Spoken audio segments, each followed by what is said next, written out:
Abra sua Bíblia em Mateus.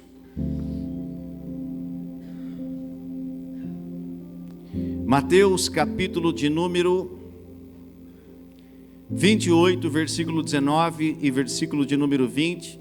Nós vamos seguir falando sobre o tema que iniciamos domingo passado. Quem lembra o tema que nós iniciamos a falar domingo passado? Quem estava aqui domingo passado? Levante a mão. Qual era o tema que nós começamos a falar? Isso, bem alto. Discípulos de Cristo. O que é ser um discípulo de Cristo? Como acontece esse processo? Como nos tornamos discípulos de Cristo? É sobre esse tão importante tema que nós estamos falando, ensinando a igreja nesses dias. Então hoje nós vamos dar seguimento. O texto base é o mesmo. Mateus 28, versículo 19 ao 20, que diz assim: portanto, vão e façam discípulos de todas as nações, batizando-os em nome do Pai, do Filho e do Espírito Santo, ensinando-os a obedecer a tudo o que eu ordenei a vocês. E eu estarei sempre com vocês até o fim dos tempos. Amém? Feche os olhos. Se você assim puder, repita comigo esta breve oração. Eu estarei conduzindo você em uma oração antes de nós começarmos a explorar esse ensino. Diga comigo essa noite: Senhor Jesus, eu abro o meu coração para te receber como meu Senhor e meu Salvador. Eu reconheço que sou um pecador e necessito do teu amor e da tua graça. Me lava e me perdoa de tudo que eu fiz, falei, pensei ou deixei de fazer que entristeceram o teu coração.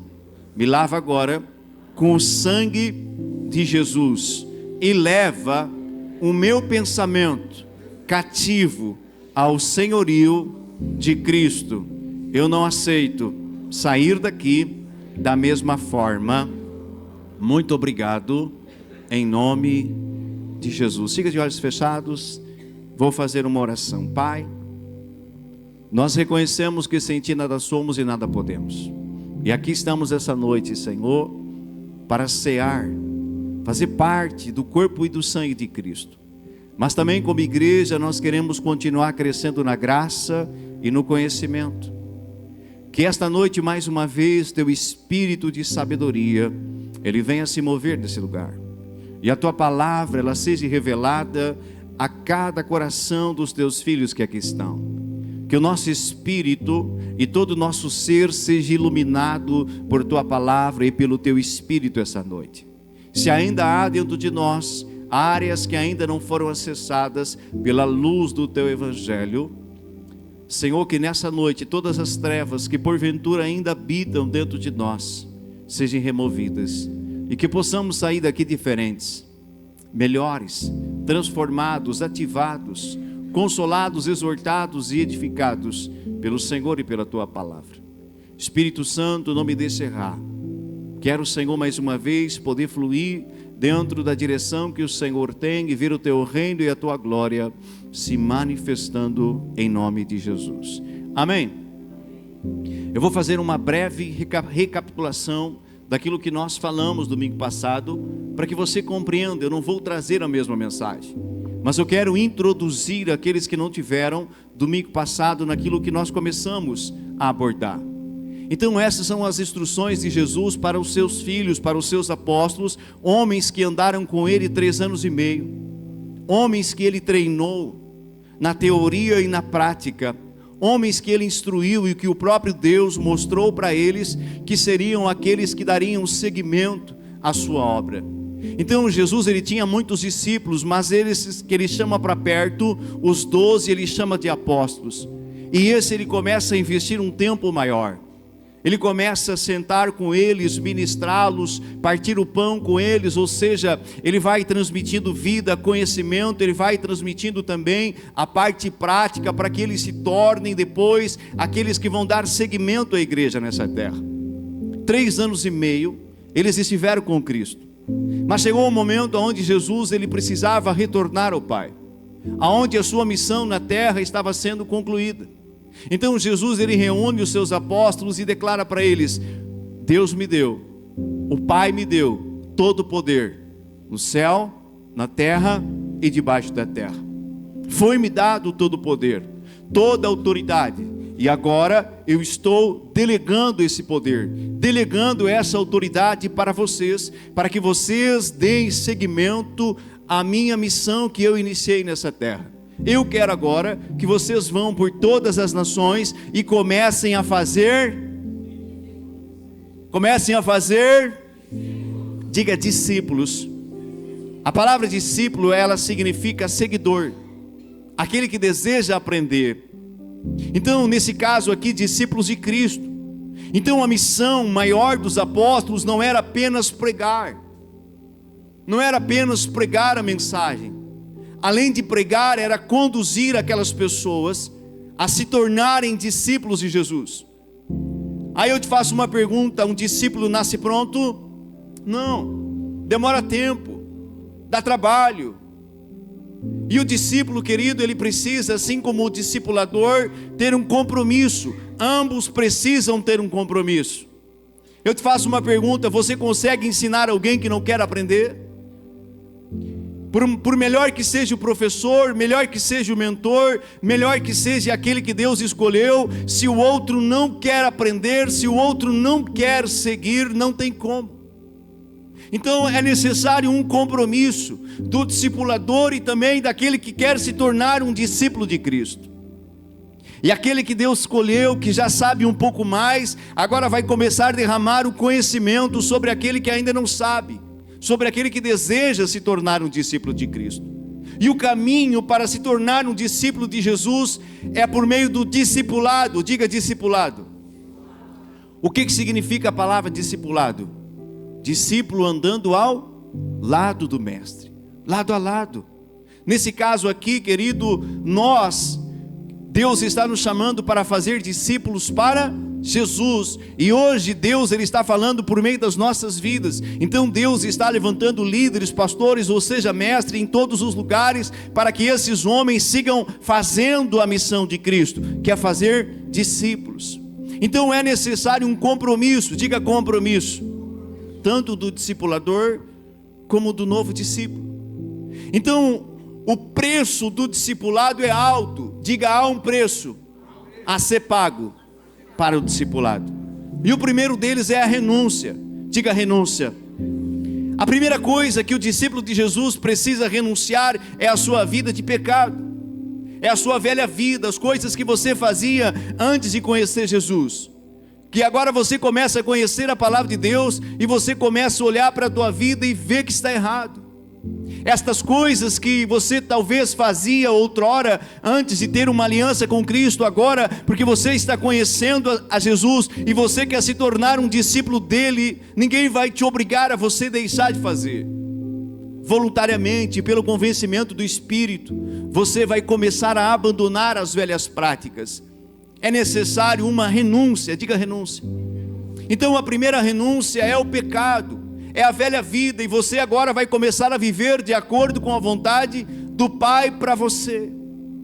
Outra coisa que nós abordamos é que o verdadeiro discípulo de Jesus, que está seguindo a Cristo, Jesus disse com todas as palavras: aquele que quiser me seguir, negue-se a si mesmo e tome a sua cruz todos os dias, se renuncie e então me siga.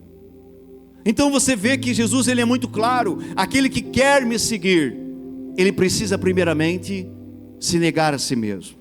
Uma renúncia. Diga renúncia. Diga há um preço a ser pago. E esse é o desejo do coração do Pai, que eu e você venhamos nos tornar seus discípulos, seus imitadores nessa terra. O segundo ponto que nós abordamos, nós falamos que um discípulo de Cristo também, além das renúncias, ele não pode colocar ninguém acima de Deus. Jesus disse assim: aquele que coloca, que ama o seu pai, a sua mãe, a sua mulher, o seu marido, os seus filhos, acima de mim, não está apto a me seguir, não está apto a ser meu discípulo. Temos que amar a nossa família, sim ou não? Temos que honrar a nossa família, cuidar bem, é lógico. Jesus não está dizendo não ame sua casa, não ame os seus, Ele não está dizendo isso. Mas Ele está dizendo, se você ama a tua família antes de mim, você está errado e você não está apto a me seguir. Então, quem precisa ocupar o primeiro lugar dentro do nosso coração é o Senhor. Ele precisa ocupar o primeiro lugar dentro de nós. É fácil? Não é, mas é necessário, porque se Jesus não ocupar o primeiro lugar dentro de mim, eu não estou apto a me tornar um discípulo de Jesus. E o segundo ponto que nós abordamos, e eu já vou começar a nova mensagem, diga amém. Outra característica que Deus espera de um discípulo é servir. Diga servir. Servir ao corpo de Cristo, servir aos irmãos, servir à igreja, servir uns aos outros. Jesus disse, eu sou Deus, e eu me esvaziei da minha glória, e eu assumi um corpo de carne e sangue, e eu me tornei um ser humano semelhante a vocês. E Ele disse assim, e eu não estou aqui para ser servido, mas para servi-los, e dar a minha vida em resgate a muitos. Um dia os apóstolos de Jesus estavam discutindo quem sentaria à direita, quem sentaria à esquerda, quem seria o maior no reino dos céus. Jesus parou, olhou para eles e disse, na terra é assim, mas no meu reino não é dessa forma. Aquele que quiser ser o maior no meu reino, deve ser o menor aqui na terra e servir aos demais. Diga servir. Vamos à mensagem de hoje. Vamos abordar mais 2 princípios que Deus Ele espera encontrar num discípulo de Jesus. Há discípulos de Jesus aqui essa noite?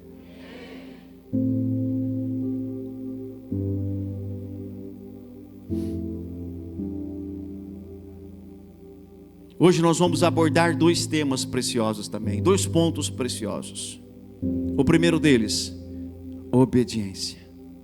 Diga obediência. E o segundo ponto é amar ao próximo como a si mesmo.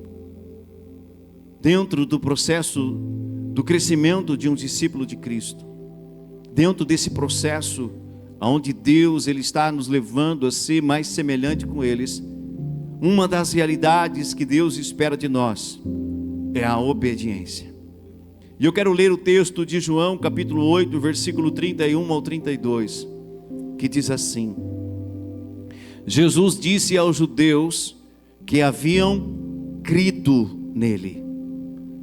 Haviam crido, haviam aceitado que Cristo era o Messias, que era o Filho de Deus. Era para esses judeus que Jesus estava falando aqui, não para aqueles que não estavam acreditando que Ele era o Messias. Nos dias que Jesus estava em carne e sangue como ser humano, muitos duvidavam que Ele era o Cristo, o Messias, o enviado de Deus. Mas muitos começaram a acreditar nele. De que forma esses homens estavam acreditando que Jesus era o Filho de Deus? Primeiro, pelas Escrituras, por aquilo que os profetas anunciavam, de como seria Cristo na terra, de como seria o seu nascimento, das coisas que Ele faria, como Ele se portaria na terra. Então esses homens que conheciam a palavra, que estudavam a palavra, começaram a colocar a vida de Cristo e as profecias e começaram a olhar e dizer: uau, este é o Messias que os profetas estavam anunciando. Mas a segunda maneira deles verem que aquele homem chamado Jesus era o Filho de Deus, era por meio dos sinais que estavam acontecendo, lhe seguindo. Cegos de nascença estavam sendo curados. Coisas que nunca outrora havia acontecido, agora estavam acontecendo. Então eles estavam entendendo que aquele homem era Jesus pelas profecias, mas também pelos sinais que o seguiam. Quantos aqui acreditam que Jesus é o Filho de Deus, é o Messias? Quantos acreditam aqui que Jesus é o Salvador? Diga bem alto, amém! Amém. Então essa palavra é para mim e para você. Faça assim: essa palavra é para mim, é para nós. Então João 8, 31 ou 32, Jesus disse assim aos judeus que haviam crido nele: se vocês permanecerem, olha isso, se vocês permanecerem firmes na minha palavra, verdadeiramente serão meus discípulos, então conhecerão a verdade, olha para mim, e a verdade os libertará. Vamos aplaudir Jesus essa noite. Olha que característica extraordinária. Jesus disse: se vocês permanecerem na minha palavra, verdadeiramente vocês serão meus discípulos. Jesus estava discorrendo seus ensinamentos com os judeus que haviam crido nele, pessoas que já estavam lhe seguindo, que já estavam no processo do discipulado, aonde eles sabiam que Jesus estava, eles iam atrás, para ouvir os seus ensinos, para passar tempo com ele, para aprender com ele. Então Jesus declarou: se permanecerem firmes na minha palavra, verdadeiramente serão meus discípulos. Mas o que isso significa? O que significa permanecer firme na palavra dele? Significa não apenas conhecer os ensinos de Jesus, mas colocá-los em prática. Diga comigo: permanecer firme na palavra de Jesus não é somente conhecer os seus ensinamentos, mas é colocar em prática os seus mandamentos e a sua palavra. Isso é permanecer firmados na sua palavra. É além de eu conhecer, eu praticar. Significa agora você viver em conformidade com a palavra. Diga: a palavra é o manual de vida do discípulo. É o manual. Tudo que Deus quer que a gente saiba já está aí. Nós temos que nos aplicar a conhecer esta palavra. Eu acho tão linda a palavra do salmista, que ele diz assim: eu escondi a tua palavra. Aonde? Aonde? Aonde? Para quê? Para não pecar contra ti. O que o salmista estava declarando ali? Senhor, tua palavra é preciosa, teus preceitos são preciosos, teus ensinos são preciosos, tua palavra me dá vida. E eu estou escondendo, eu estou guardando, porque é algo precioso. Você não esconde, você não guarda algo que não tem valor. Por que a gente coloca o dinheiro no banco? Por que a gente guarda muito bem algo de valor? Estou falando financeiramente, materialmente. Você deixa um objeto de ouro, de prata, no muro da sua casa. Por quê? Porque vão lhe roubar. Porque tem um valor. Mas a palavra de Deus tem um valor inestimável. Muito mais do que o ouro, que a prata, muito mais do que o dinheiro, que os bens que nós temos aqui. E nós muitas vezes guardamos com unha e dente, com fervor, as coisas que nós temos, e não é errado você guardar. Mas muitas vezes nós estamos guardando aquilo que é mais precioso, que é a palavra do Senhor. Amém? Então o salmista diz: eu guardei no meu coração. E Jesus vai dizer que nós temos que meditar de dia e de noite nessa palavra. Nós temos que conhecê-la, e além de conhecê-la, temos que praticá-la. Diga praticá-la. Diga obedecê-la. É melhor obedecer do que sacrificar. Você sabe por que Saul foi rejeitado por Deus? Um dia o profeta chega diante dele, Samuel chega diante dele e diz assim: você será rei de Israel. Deus vai entregar toda a nação nas tuas mãos. E depois de você, a tua descendência também vai ocupar esse lugar de honra em Israel. Mas chega um dia que Deus rejeita Saul, aquele que haveria de ser rei. Deus olha para ele e rejeita. Pergunta por quê? Porque ele não obedeceu à instrução de Deus. Ele desobedeceu. E quando Saul desobedece, o próprio Senhor diz assim: eu estou rasgando de você o seu manto, eu estou rasgando de você aquilo que eu havia lhe concedido.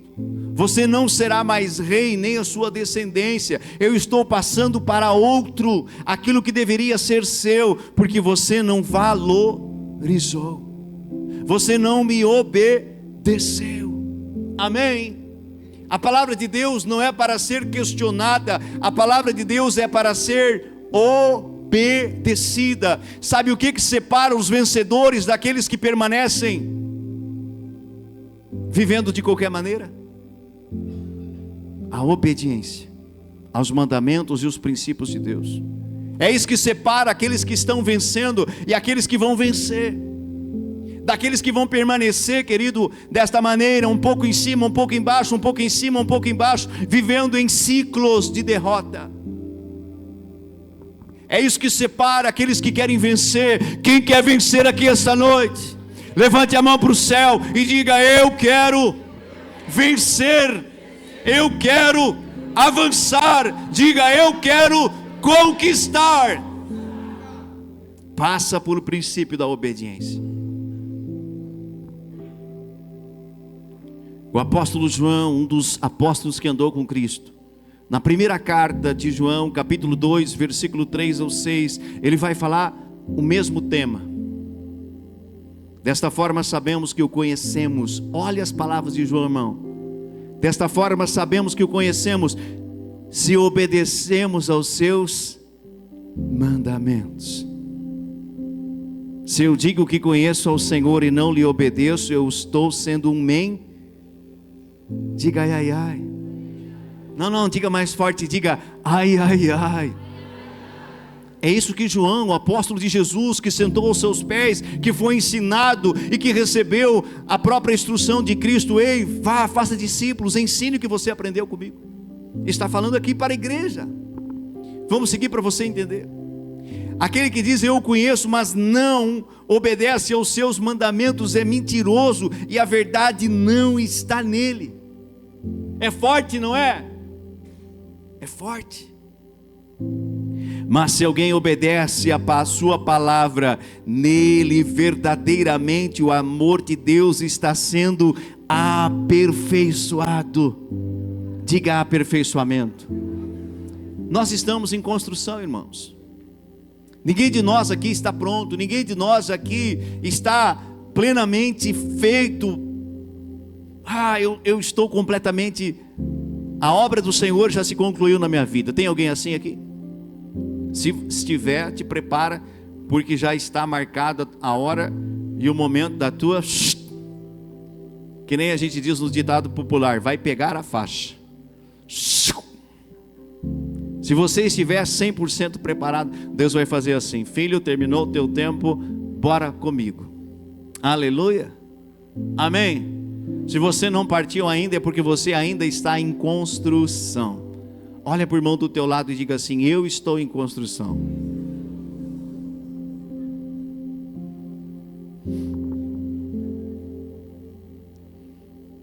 Mas se alguém obedece a sua palavra, nele verdadeiramente o amor de Deus está sendo aperfeiçoado. Desta forma sabemos que estamos nele. Olha que tremendo isso. Quem afirma que permanece nele deve andar como ele andou. Se verdadeiramente eu sou um discípulo de Cristo, eu preciso andar como ele andou. Como nós estamos andando? Esse andar é viver semelhante a ele. Esse andar é você falar, é você pensar, é você agir semelhante ao teu Senhor. Porque todo discípulo ele começa a imitar a quem? O seu Senhor. Quem é o teu Senhor? Quem é o teu Salvador? É Cristo. Então esse é o desejo do coração do Pai, de ver cada um de nós se tornando cada vez mais semelhantes ao seu Filho, a Jesus. Olha só essas palavras do próprio Cristo, que está em Mateus capítulo 7, versículo 24 ao 27. O próprio Jesus também aborda esse tema da obediência mais uma vez. Existem muitas passagens, mas eu quero ler esta para que você compreenda. Mateus 7, 24 e 27 diz assim: portanto, quem ouve minhas palavras e pratica, diga praticar, diga obedecer, é como um homem prudente que construiu a sua casa sobre a rocha. Caiu a chuva, transbordaram os rios, sopraram os ventos, deram contra aquela casa, mas ela não. Quantos querem cair aqui? Aqui está, Jesus está falando que aqueles que ouvem minhas palavras e praticam, eu assemelho ao homem prudente, que está construindo sua casa sobre o alicerce rocha, sobre fundamento, sobre estrutura, sobre a minha palavra. No dia mau, no dia difícil, no dia da adversidade, a casa deles não vai cair. Eu profetizo em nome de Jesus que você não vai cair. Eu profetizo em nome de Jesus que todos nós seremos obedientes ao Senhor. Eu profetizo em nome de Jesus que todos nós vamos construir a nossa casa sobre o alicerce rocha. Você não vai cair. Esse é o desejo do diabo para nós, mas não é o desejo de Deus. Seguindo o texto: no entanto, quem ouve estas minhas palavras e não pratica, é como um insensato que construiu a sua casa sobre areia. Caiu a chuva, transbordaram os rios, sopraram os ventos e deram contra aquela casa, e ela caiu. E grande, olha a expressão que ele coloca: e grande foi a sua queda. Diga insensato. O que é uma pessoa insensata? Que não pensa direito. Pessoa louca. A pessoa que faz as coisas sem pensar, sem raciocinar, sem entendimento. Isso é uma pessoa insensata. As palavras de Jesus estão muito claras aqui. Eu e você precisamos ser homens e mulheres prudentes e não insensatos. Porque Jesus, ele falou com todas as letras que aquele que ouve e não pratica é um homem insensato, e a casa vai cair e grande será a sua queda. Quantas famílias estão se destruindo? Quantas pessoas estão se destruindo? Quantas pessoas estão caindo?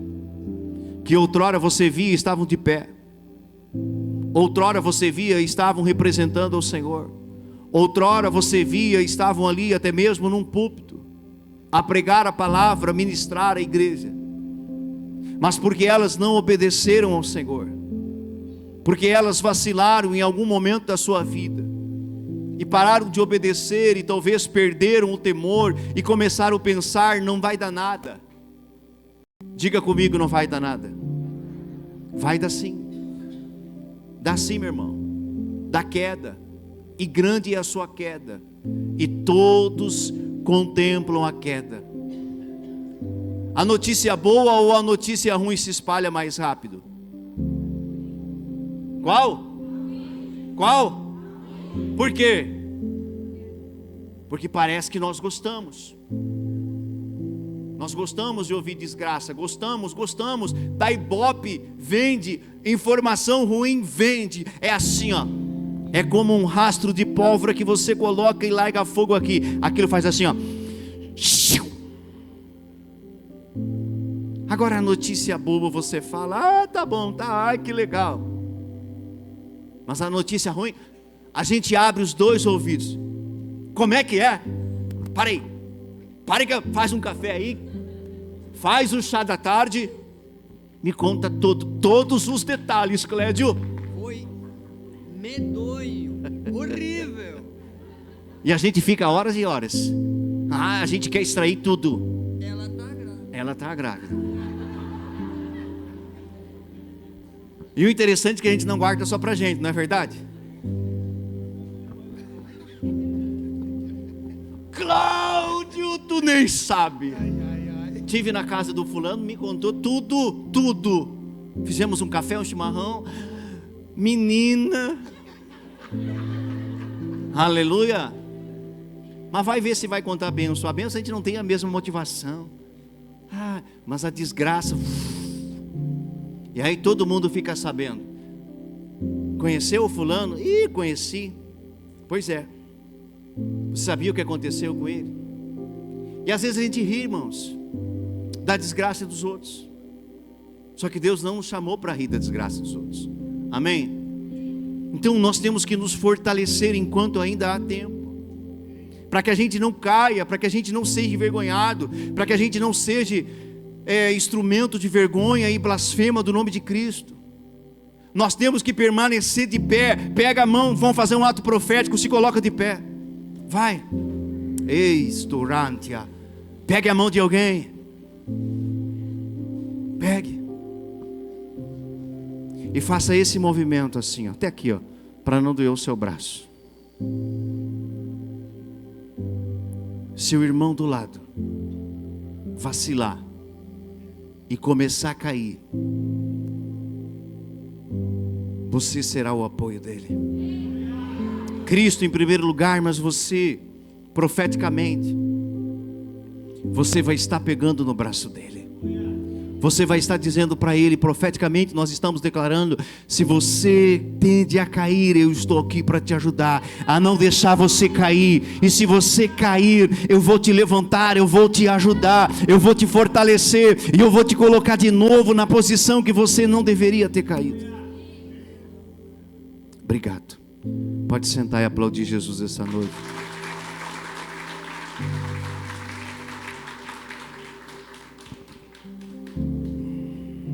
Agora vamos para o segundo ponto, e eu vou finalizar e nós vamos para a ceia. Domingo que vem nós vamos falar mais um pouquinho sobre discípulos de Jesus. Tá, esse lado vai vir para o culto, o outro eu acho que não vai vir. Eu vou te dar mais uma oportunidade de você dar um amém bem gostoso para glorificar o nome de Jesus. Domingo que vem eu vou seguir trazendo mais pontos sobre discípulos de Jesus. Uau! Agora você alegrou o meu coração. Tamo junto. Agora eu sei que você vai estar aqui domingo que vem. Amém? Segundo ponto da mensagem: o amor ao próximo. Diga amor ao próximo. Evangelho de João, capítulo 13, versículo 34 e 35. Palavras de Jesus: um novo mandamento dou a vocês: amem uns aos outros. Olha isso, ouça isso. Como eu os amei, vocês devem amar uns aos outros. Deste modo, todos saberão que são meus discípulos, se vocês amarem uns aos outros. Jesus tratou o amor ao próximo como um mandamento. Diga mandamento. Mandamento. Ele disse: um novo mandamento vos dou, que se amem uns aos outros como eu vos amei. Olha o padrão que ele coloca, olha o nível que ele coloca do amor que ele espera. Não foi qualquer nível, não foi qualquer parâmetro, não foi qualquer amor. Ele mesmo diz: eu quero que vocês se amem como eu vos amei. Olha o padrão que Deus está esperando: amar ao próximo como Ele nos amou. Aqui nós teríamos um tema, querido, para muitas horas de ensino, a falar como Deus nos amou, como que Cristo te amou, como é o nível do amor dele, como é o amor dele por nós. Um amor de submissão, um amor de rendição, um amor de total entrega, um amor sacrificial, um amor que não estava esperando nada em troca. Amar alguém que vai te dar algo em troca é fácil, mas amar alguém que está falando mal de você, te apedrejando, te acusando, é fácil? Não é, é difícil. Mas Deus espera que a gente venha amar Amar é diferente de conviver. Você não precisa conviver todos os dias com essa pessoa que te persegue, não é isso. Mas amar ela é você interceder por ela, é você orar, é você até mesmo chorar e dizer: Pai, que ela conheça o Senhor Jesus. Assim como tu se revelastes a mim, que ela também te conheça, para que ela possa entender que hoje ela está agindo de uma forma insensata. Se eu amo, eu faço isso. Se eu não amo, o que eu faço com aquele que está me perseguindo? Tomara que se exploda. Eu quero mais é que se lasque. Isso é amor? Não é. Olha, a minha vontade de pegar aí, nem sei o que eu faço. Isso não é amor, irmãos. Esse não é o padrão do amor de Jesus. Quando bateram na face de Jesus, o que ele fez? E hoje nós estamos em memória dele. E esse é o nível, esse é o parâmetro. Quando bateram na face dele, ele fez assim. Pode bater na outra. E na hora mais derradeira, mais importante da crucificação, Jesus ele faz uma oração. E aqui é sobrenatural. Muitos ali estavam gritando, blasfemando, cuspindo, xingando. Ele passou por escárnio, humilhação que ele não precisava passar. Tiraram as vestes dele. Ele ficou quase nu. E isso para um homem judeu era uma vergonha extraordinária. Mas tudo isso ele fez por amor a mim e a você. E na hora derradeira ele fez uma oração. Ele disse: Pai, perdoa-lhes, porque eles não sabem o que eles estão fazendo. Isso é amor. É você amar quando alguém está te perseguindo. É você amar quando alguém está te fazendo mal. É você amar quando alguém está tramando pelas tuas costas. Isso é amor que Deus espera. E a grande questão é: será que nós estamos amando desta forma? Talvez nenhum de nós aqui, me perdoe, talvez nenhum de nós ainda está conseguindo exalar esse amor e viver esse amor como Deus espera, no nível que Deus espera. Talvez nós estamos aprendendo e o Espírito Santo ele vai nos convencendo a chegar a esse nível de amor. Eu não lembro agora o nome desse homem, mas esse homem no passado, quando os judeus estavam sendo mortos, nos dias da perseguição dos alemães contra os judeus, onde muitos judeus estavam morrendo nos campos de concentração, morrendo de fome. Há fotos, há imagem, há pessoas que não acreditam, mas há evidências de judeus sendo colocados dentro de caminhão, dentro de concentração, e aqueles homens e aquelas mulheres extremamente magros, morrendo de fome, não havia alimento, e todos os dias muitos deles morriam. Eu não lembro o nome desse empresário, desse homem, mas a Bíblia diz que ele começou a vender todos os seus bens. Pergunta para quê? Para comprar aquelas pessoas. Ele era empresário, ele vendeu a empresa, ele vendeu tudo que ele tinha para comprar aquelas pessoas, para que elas não viessem morrer também. Esse é o amor que Deus espera encontrar em nós. Esse é um nível, esse é o amor que o Senhor espera encontrar nos discípulos. E me perdoe, talvez nós não estamos nem 10% daquilo que Deus espera encontrar. E eu não estou aqui trazendo peso, eu não estou aqui trazendo acusação, eu não estou aqui querendo ofendê-lo, pelo contrário, eu estou aqui querendo trazer esta mensagem para que a gente possa sentar e nos autoexaminar de como nós estamos vivendo. Porque Jesus disse: o mundo aí fora, as pessoas vão te conhecer, não porque você apenas fala do meu nome, não porque você prega na sua igreja, não porque você tem um cargo, não porque você se chama cristão, mas as pessoas do mundo lá fora, eles vão te conhecer verdadeiramente como meu discípulo, se você tiver a condição, a capacidade de amar o teu semelhante. Aí eles vão saber que você é verdadeiramente meu discípulo. Aleluia.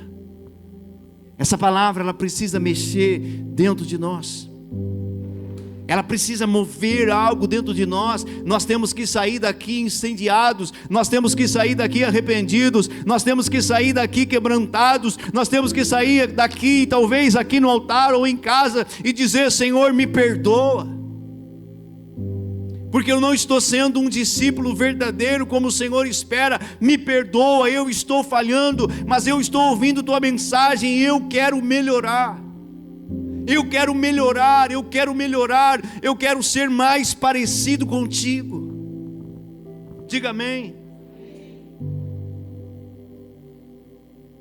O apóstolo Paulo fala um pouquinho de amor e eu encerro aqui. O apóstolo Paulo lhe fala na primeira carta aos Coríntios, capítulo 13, versículo 4 ou 7, ele vai falar um pouquinho de como é o amor. Ele traz uma luz, um entendimento para nós como igreja, do que é o amor, de como é o amor. Ele vai dizer: o amor é paciente. Diga paciente. Se nós amamos nossa família, amamos a pessoa que está do nosso lado, amamos as pessoas, o amor é. Cadê a paciência? Cadê a paciência? Às vezes nós não temos paciência, irmãos. O amor é paciente. Às vezes nós queremos que a pessoa ela se formate como nós queremos. Nós queremos formatar a pessoa, queremos formatar o filho, formatar o cônjuge. A nossa imaginação, a como nós queremos, como nós imaginamos. E muitas vezes não temos paciência com a pessoa que Deus colocou ao nosso lado. Xingamos, brigamos. Mandamos plantar coquinho, batata. Quem já falou isso? Não levante a mão para o céu, aleluia.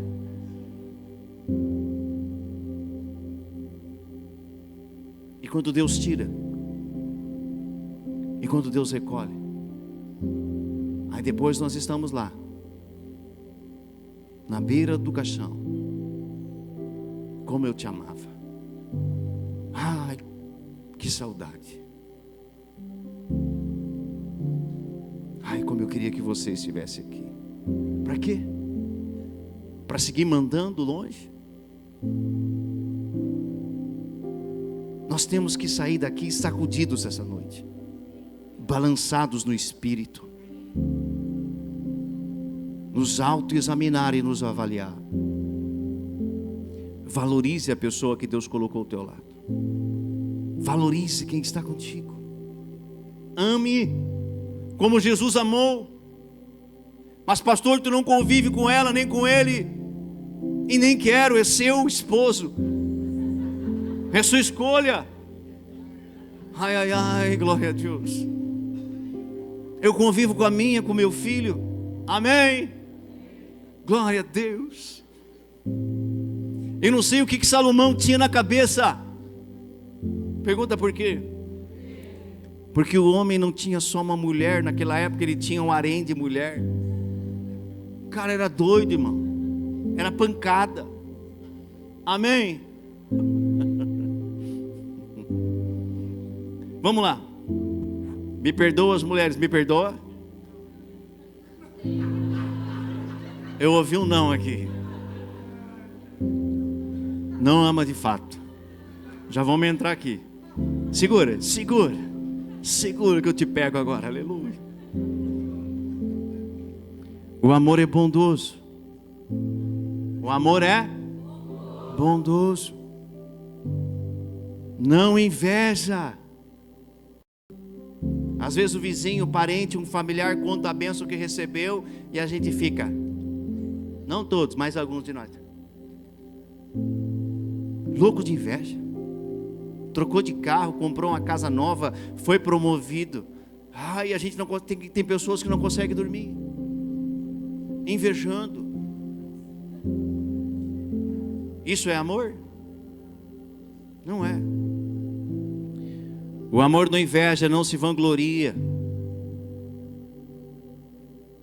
não se orgulha, não maltrata, não procura os próprios interesses, não se ira, não guarda rancor. Diga ai, ai, ai. Quem ama perdoa. E perdão é mandamento. Querido, eu não sei como é que tem pessoas que dizem: eu amo o Senhor, Ele é tudo para mim, Ele é o meu Senhor, ai! E não consegue perdoar o seu irmão que está vendo, sendo que Jesus Ele não está vendo. Pastor, mas tu não sabe o que Ele fez, tu não sabe o que me aprontou, e nem quero saber. Mas é a instrução de Deus, você tem que perdoar. Quantos aqui querem tomar um copo com veneno? Levanta a mão para o céu. Ai, pastor, eu tenho um desejo de tomar um copo com veneno. Levanta a mão.